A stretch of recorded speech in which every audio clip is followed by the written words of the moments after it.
बनाने की ज़रूरत क्या है। बाज़ार में दर्जनों प्रकार के साबुन हैं, कोई भी महंगा सस्ता साबुन ले लिया तो चल जाएगा, ऐसा कई लोग सोचते होंगे। पर मित्रों, नहीं चलेगा।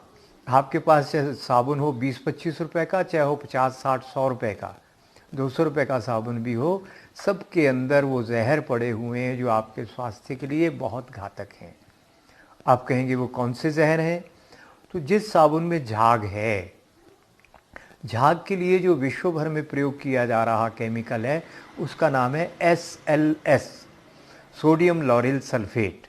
इस सोडियम लॉरेल सल्फेट के बारे में सारी दुनिया के वैज्ञानिक जानते हैं ये कैंसर कारक है, कैंसर पैदा करता है ये। इसलिए हम इन साबुनों का प्रयोग नहीं कर सकते। इसको फोमिंग एजेंट कहते हैं, झाग के लिए प्रयोग किया जाता है, सरलता से उपलब्ध है, बहुत सस्ता है। तो चाहे आपका डिश वॉश है, चाहे आपका नहाने का साबुन है, चाहे आपका शैम्पू है, हर एक चीज़ में आपके ये डला रहता है, तो हम प्रयोग नहीं कर सकते। दूसरी बात, आपके साबुन में कुछ सुंदर रंग होते हैं, तो कुछ सुगंध होती हैं, कुछ प्रिजर्वेटिव होते हैं। तो जितने भी रंग हैं ये सब के सब केमिकल से बने हुए हैं, परमिटेड कलर हैं, कानूनी रूप से इनको मान्यता मिली हुई है, मगर फिर भी ये कार्सिनोजेनिक है, कैंसर पैदा करते हैं। ये निश्चित रूप से जानकारी आपको मिल जाएगी, आप नेट पे ढूंढिए।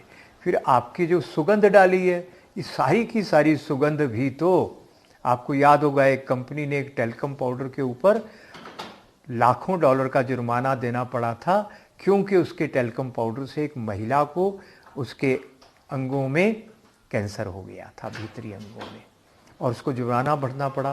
तो ये बहुत सुगंधित जितनी चीज़ें हैं ये भी परमिटेड बेशक हैं, मगर कैंसर कारक हैं। सब केमिकल है, कार्सिनोजेनिक बोलते हैं, कैंसर कारक हैं।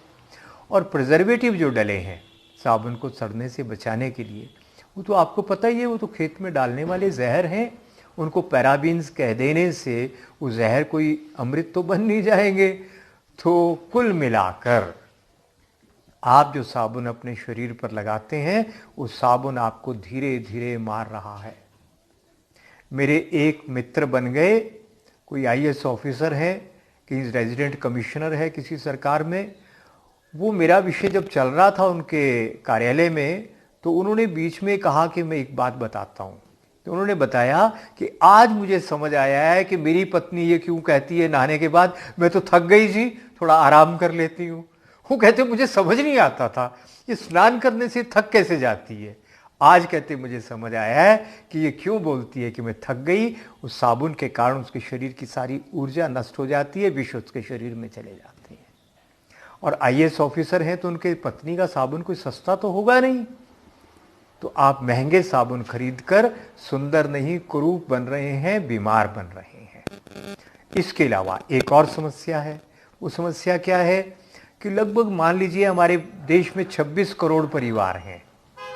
तो 26 करोड़ परिवार औसत अगर 1 किलो साबुन का प्रयोग करते होंगे, डिश वॉश, डिटर्जेंट, नहाने का साबुन, तो आप सोचिए 26 करोड़ किलो ये जहर आपके शरीर में से कुछ चला जाता है, और शायद 90% तो पानी के साथ जमीन में जा रहा है।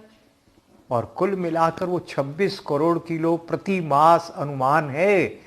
इतना जहरीला साबुन आपके अंडरग्राउंड वाटर में जा रहा है, आपकी जमीन में जा रहा है, और पौधों को सबको जहरीला बना रहा है, मिट्टी को जहरीला बना रहा है। ये पर्यावरणविद इसके ऊपर एक शब्द नहीं बोलते। क्यों नहीं बोलते? क्या वो इतने नासमझ हैं, अनपढ़ हैं? मैं तो ऐसा नहीं मान सकता, आप भी नहीं मानेंगे। वो तो हमसे बड़े विद्वान हैं। तो क्यों नहीं बोलते? इसका मतलब उनके आर्थिक हित कहीं पे जुड़े हुए हैं। यदि उनके आर्थिक हित ना होते तो इतने बड़े खतरे से हमको परिचित तो करवाते। वो सारे विष पानी के द्वारा, फल सब्जियों के द्वारा हमारे अंदर जा रहे हैं। खेतों में जो विष पड़ रहे हैं उससे ज़्यादा विष तो हम ये डाल रहे हैं, वो सब हमारे भीतर जा रहे हैं, वो सारे के सारे विष।